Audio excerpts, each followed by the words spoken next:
Welcome to the World Nuclear Outlook Report 2025 launch here at COP30 in Belém. I'm Dr Jonathan Cobb, the lead author of the report. The world faces some key energy challenges at the moment, in particular for electricity. There is an urgent need for an increasing amount of electricity to meet the needs of the 750 million people around the world that do not have access to electricity, and to meet the needs of growing economies in emerging countries. There is a need because of the increasing global population that is expected. We are at about 8 billion people at the moment. By 2050, the population is expected to be 9.8 billion, and by the end of the century, maybe over 11 billion. There's increasing demand from new technologies, new emerging technological advancements, such as AI and also data storage, creating new demands for energy that weren't really comprehended just a few years ago. And finally, there's an increasing demand for electricity, clean electricity, as part of the process of decarbonising our use of fossil fuels in other sectors, switching from primary fossil fuel use as a way of cutting greenhouse gas emissions. And greenhouse gas emissions are continuing to rise. Despite the best efforts from the last 30 years of COP conferences, emissions are climbing higher and higher, and they need to start reducing rapidly very, very soon. And we can see one of the major causes for that rise in greenhouse gas emissions from these charts.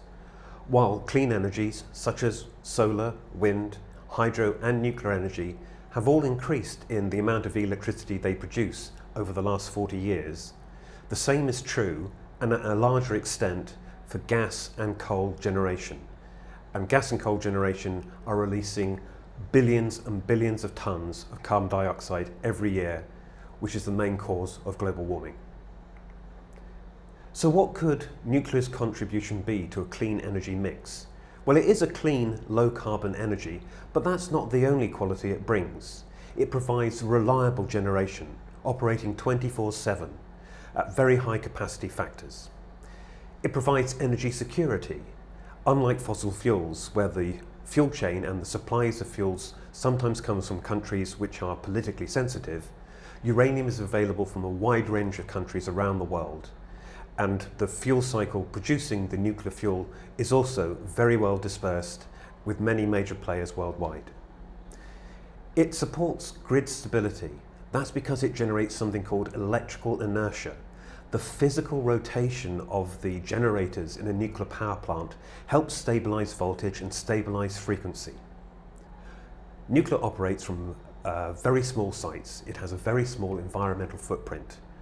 One reactor just takes a few square kilometers, and in fact you could have multiple reactors on that site, producing enough electricity to supply millions of people.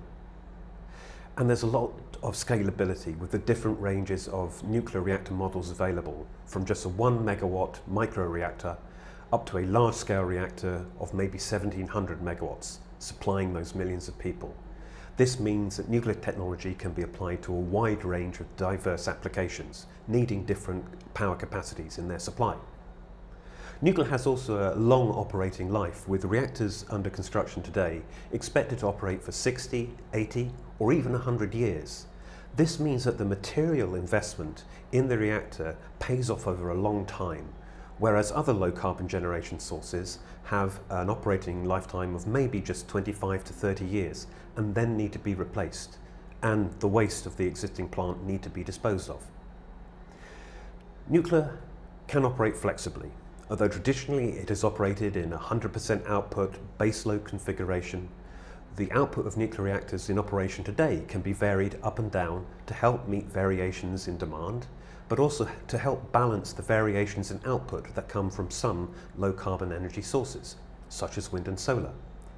New reactor models and new technologies being developed will be able to react even faster and provide even greater flexibility. And there are a very wide range of diverse applications to which nuclear can be applied, not just supplying electricity to the grid, but supplying electricity locally to places that are off the grid, but also supplying heat. So around 70 reactors today supply district heating to local communities in a clean, low carbon way. and reactors are under development now that will supply high temperature process heat to industrial sites to help replace the use of fossil fuels directly. Nuclear can also be used as a technology for transport. Reactors are being used in sea transport to power large-scale vessels with no greenhouse gas emissions. Now, because of these benefits of nuclear energy, we have seen 31 nations sign the declaration to triple nuclear by 2050. In fact, it was only 2 years ago at COP28 in Dubai that the declaration was first signed by 25 countries. Specifically, the participants to this pledge state that they will commit to work together to advance a global aspirational goal of tripling nuclear energy capacity from 2020 to 2050. That would mean increasing the global capacity of nuclear energy from around 400 megawatts in 2020 to 1200 by 2050. So the question is, are these goals set by these nations, this global aspirational goal, something that is actually practical and to which governments are actually committed at the moment? This is just one thing that we look at in the World Nuclear Outlook Report in its first edition this year. We review national government targets and their goals for future nuclear capacity.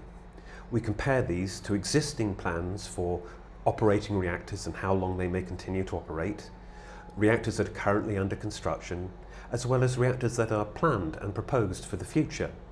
And we identify what would be the additional capacity needed on top of all those other existing assumptions to meet the goals that national governments have set.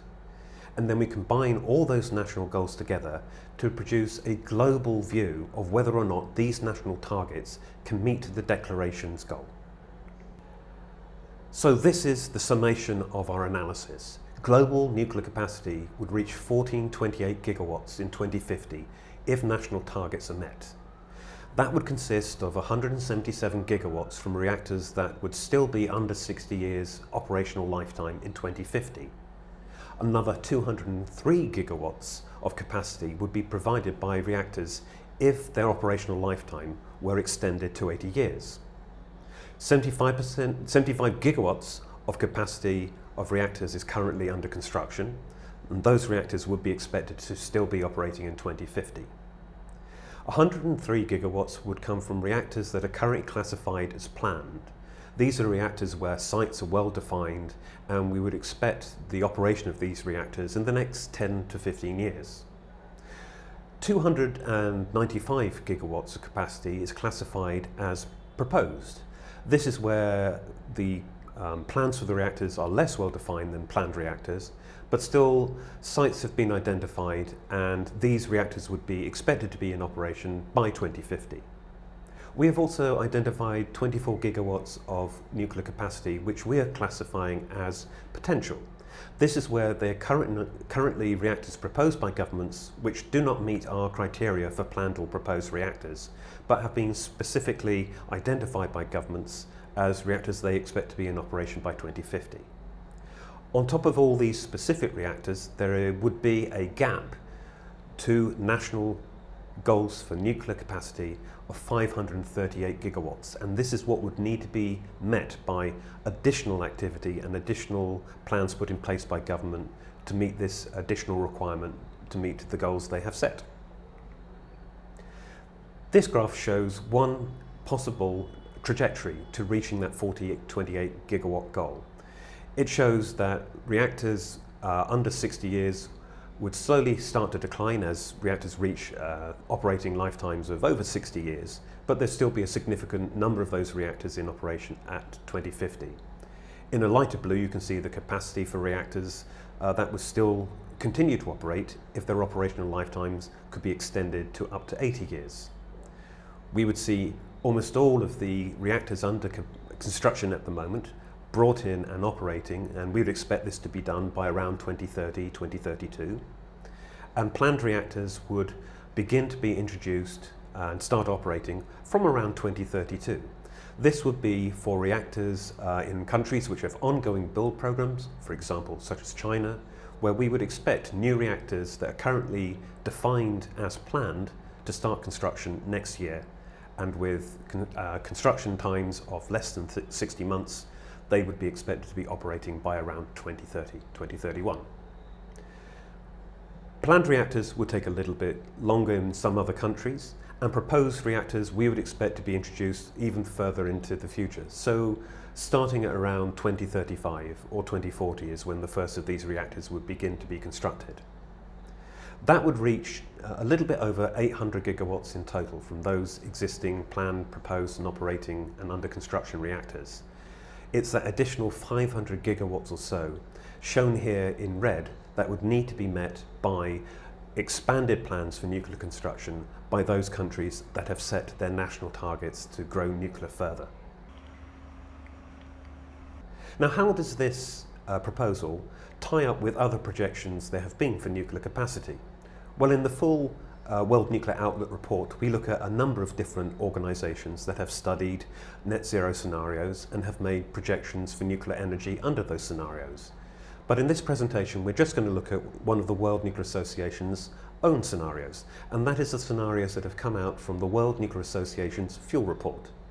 You can see from this chart that up to the period of 2040, which is the current stopping point of the fuel report's scenarios, the capacity growth required to meet the scenario set out in the Outlook report lies within the range between the reference and the upper scenario. So the kind of trajectory of capacity increase that we are seeing in the Outlook report fits already within the existing scenarios that have been set out by the nuclear industry and are considered feasible if the reaction is taken by governments and others to ensure that these growths in capacity can be met.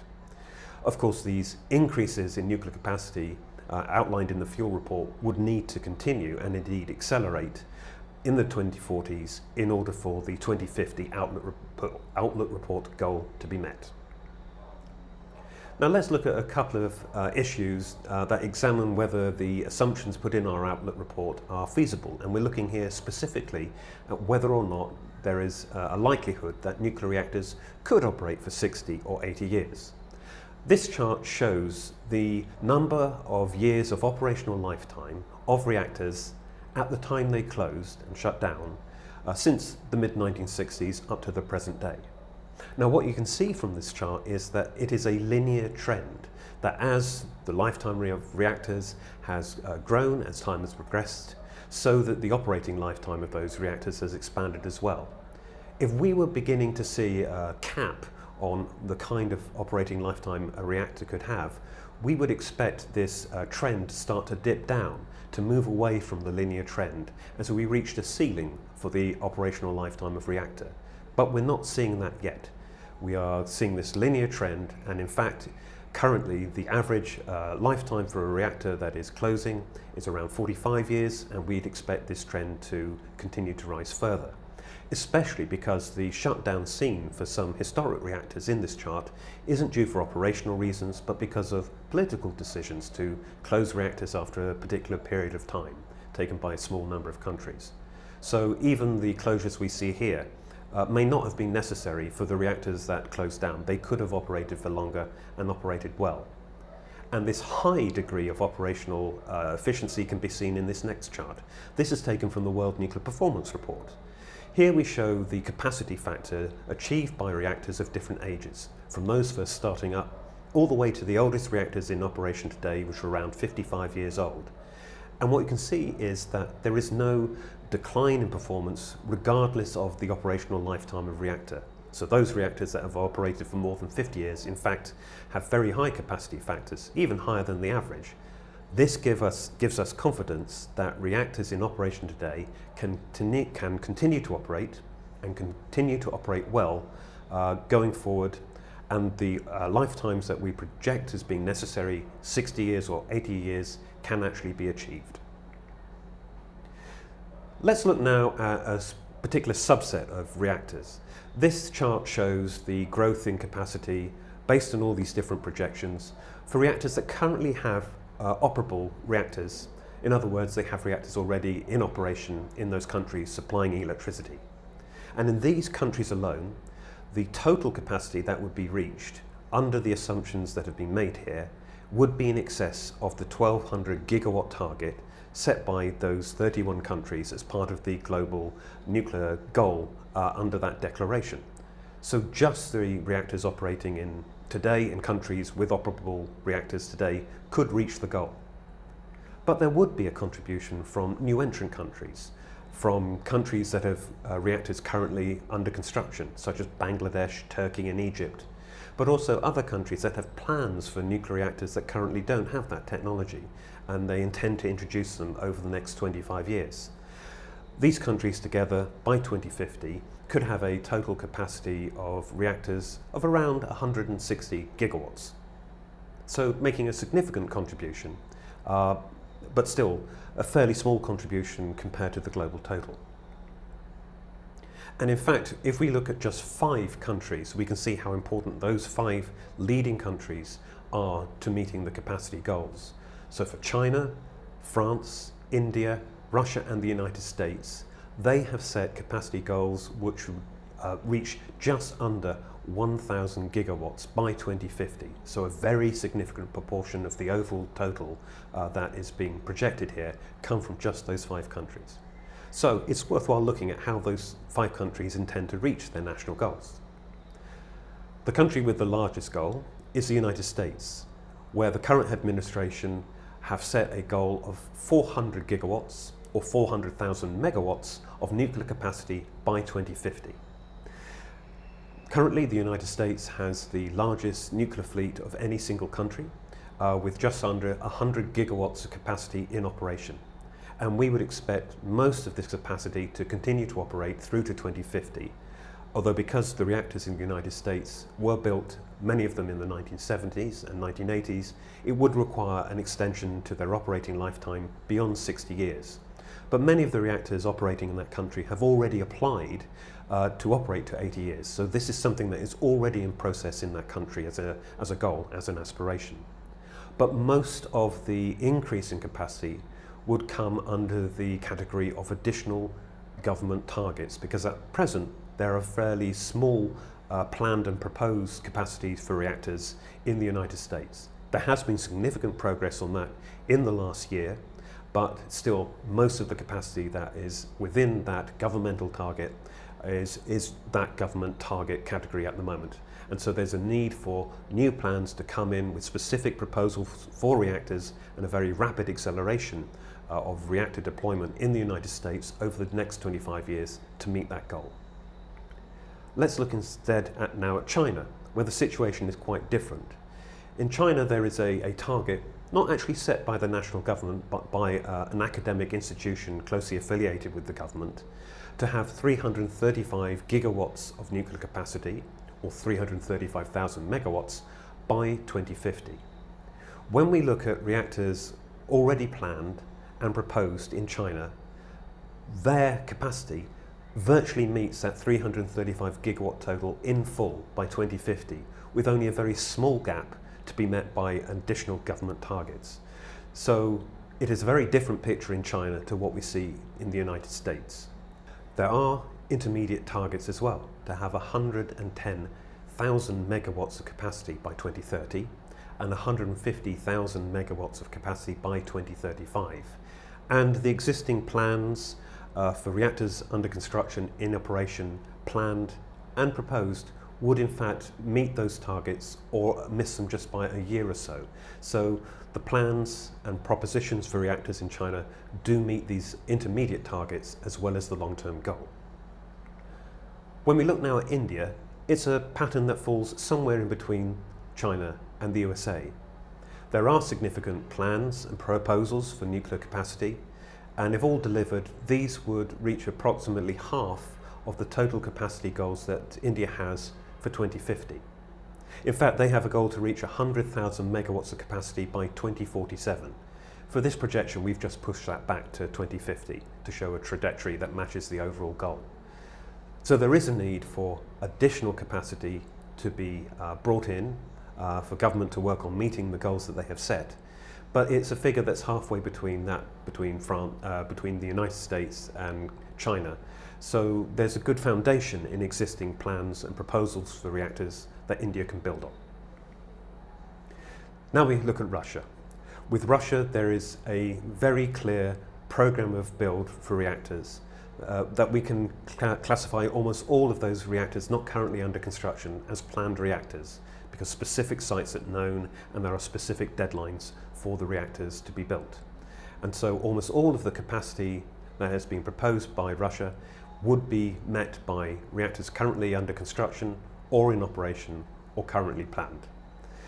The increase in capacity seen in Russia isn't as substantial in percentage terms as being put forward as goals by India, China and the United States, but it would still involve a significant increase from around 30,000 megawatts at the moment to over 50,000 megawatts by 2050.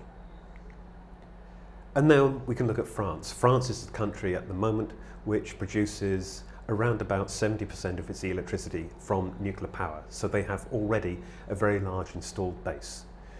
We would expect that installed base to continue to operate. There would be a need for the extension of the operating lifetime of those reactors to allow up to 80 years of operation for that to be delivered. And in fact, the continued operation of the existing plant isn't necessarily defined as a government target, but we have assumed it here to be the case that these reactors would continue to be in operation in addition to the additional capacity that is proposed. So currently 6 EPRs are proposed to be constructed, and there is a government goal for a further 8 EPRs to be built on top of that. So we expect 14 EPRs to be brought into operation if these plans are delivered, in addition to the continued operation of the existing capacity in France. So that's the outlook for those 5 key countries. To find out more, the World Nuclear Outlook report will be published very soon. It includes reviews of the plans and targets for nuclear capacity up to 2050 by 50 countries. It reviews the performance and the compositions of nuclear reactors globally in 2025.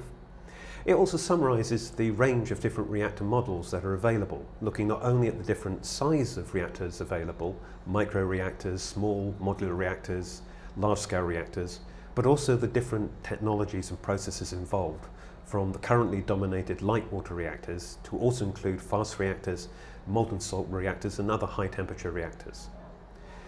It reviews expert body evaluations of the role of nuclear energy in their net zero projections and compares that to what we have here in the Outlook report as our proposed trajectory to meet the government goals. And it also outlines the implications for the fuel cycle. So not only will there be a challenge to build the additional nuclear reactor capacity as set out by the government goals, but in order to provide the fuel for those reactors to operate, you would need to have additional mining, additional conversion, additional enrichment and fuel fabrication in order to deliver the fuel required to power those reactors. And this is something that our report looks into.